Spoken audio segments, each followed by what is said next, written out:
भारत रफ्तार न्यूज और मैं हूं आपके साथ शहरीन। उत्तर प्रदेश के बिजनौर में बहुजन समाजवादी पार्टी के तत्वाधान में प्रबुद्ध वर्ग के सम्मान, सुरक्षा और तरक्की को लेकर विचार संगोष्ठी का आयोजन किया गया। संगोष्ठी में बतौर मुख्य अतिथि बसपा के राष्ट्रीय महासचिव और राज्यसभा सांसद सतीश चंद्र मिश्रा ने बीजेपी को ब्राह्मण विरोधी बताया। साथ ही ब्राह्मण समाज के लोगों को ये भी बताया कि उनका हित सिर्फ बहुजन समाजवादी पार्टी में ही है। आपको बता दें, सतीश चंद्र मिश्रा ने यह भी कहा कि बीजेपी भगवान श्री राम के नाम पर राजनीति करती है, क्योंकि बीजेपी के पास चुनाव जीतने के लिए कोई और मुद्दा नहीं बचा है। उन्होंने कहा कि बीजेपी भगवान को चुनाव लड़ाने का काम कर रही है, जबकि भगवान श्री राम ने राम राज्य की स्थापना की थी। ऐसे मर्यादा पुरुषोत्तम श्री राम के नाम पर बीजेपी देश की भोली भाली जनता को गुमराह कर राजनीति कर रही है, दलित समाज के लोगों को निशाना बना रही है। बीजेपी सतीश चंद्र मिश्रा ने आगे कहा कि प्रदेश की महिलाएं सुरक्षित नहीं हैं। हर 2 घंटे के बाद एक महिला के साथ बलात्कार की घटना होती है। उन्होंने दलित समाज के जख्मों पर मरहम लगाते हुए कहा कि बीजेपी दलित समाज के लोगों को भी अपना निशाना बना रही है।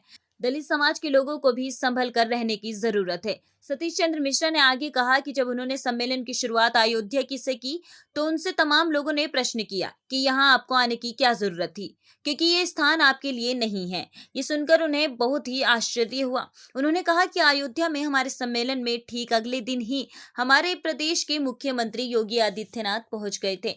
इससे जाहिर है कि बीजेपी को हमारे सम्मेलन से खतरा महसूस है। सतीश चंद्र मिश्रा ने कहा कि मैं अयोध्या गया, वहां पर जाकर मैंने देखा तो अभी तक कोई भी विकास कार्य शुरू नहीं हुआ है, जबकि करोड़ों रुपए का घोटाला अयोध्या के विकास के नाम पर हो चुका है।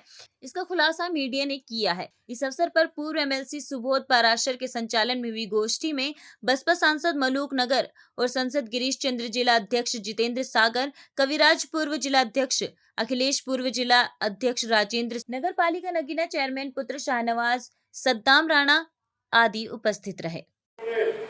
पार्लियामेंट में लोकसभा में भेजने का काम किया, हमको राज्यसभा में उन्होंने पार्टी का नेता बनाया और लोकसभा में उन्होंने उप नेता बनाने का काम ब्राह्मण समाज के समय किया।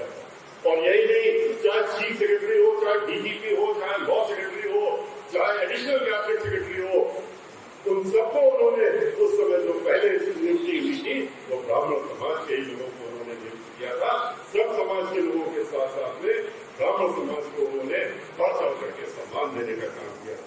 लेकिन ब्राह्मण समाज ने भी खाली ये नहीं कि एक तरफा था, ब्राह्मण समाज ने भी हमारी बात को स्वीकार करते हुए, हमारे अनुरोध को स्वीकार करते हुए कि जब हम आप लोगों के बीच में गए थे तो हमने अनुरोध सबसे कहा था कि भाईचारा बनाइए। आप जो 45 चुन के आए थे अपने दम पे नहीं आए।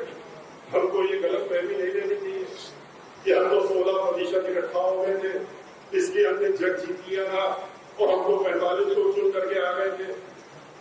ये तो आपको मालूम होना ही चाहिए कि 16% से एक भी सीट नहीं जीती जा सकती। सीट जीतने के लिए आपको 30 के ऊपर चाहिए होता है प्रतिशत, और 30% आप 16%, 30% नहीं हो सकता। इसलिए हमने कहा था कि आप लोग भाईचारा बनाइए, और भाईचारा सबसे पहले किसके साथ बनाइए। हमने कहा 23% दलित समाज के हमारे भाई बहन हैं इस प्रदेश में है, तो उससे ज्यादा, लेकिन सरकारी आंकड़ा ले लीजिए 23%।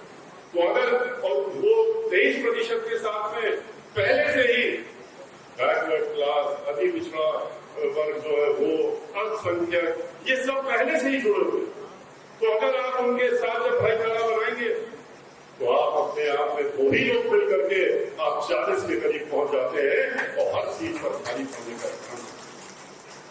तो भाईचारा बनाने का सबूत भी हम लोगों ने दिया, ब्राह्मण समाज के लोगों ने। और वो कैसे दिया?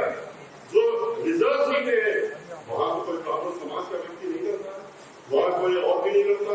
वहां तो रिजर्व सीट पे हमारे दलित समाज के भाई बहन चुनाव होते हैं, और हमारे उन सीटों पर ब्राह्मण समाज के लोगों ने हमारे लोग पर बढ़ चढ़ करके पूरी ताकत झोंक दी, तन मन धन सब लगा करके उन्होंने उन सीटों पर अपना वोट डालने का काम किया और बनवाने का काम किया। और उसी का नतीजा था कि 2002 में 16 सीटें हम लोग जीते थे, जो सुरक्षित सीटें थी।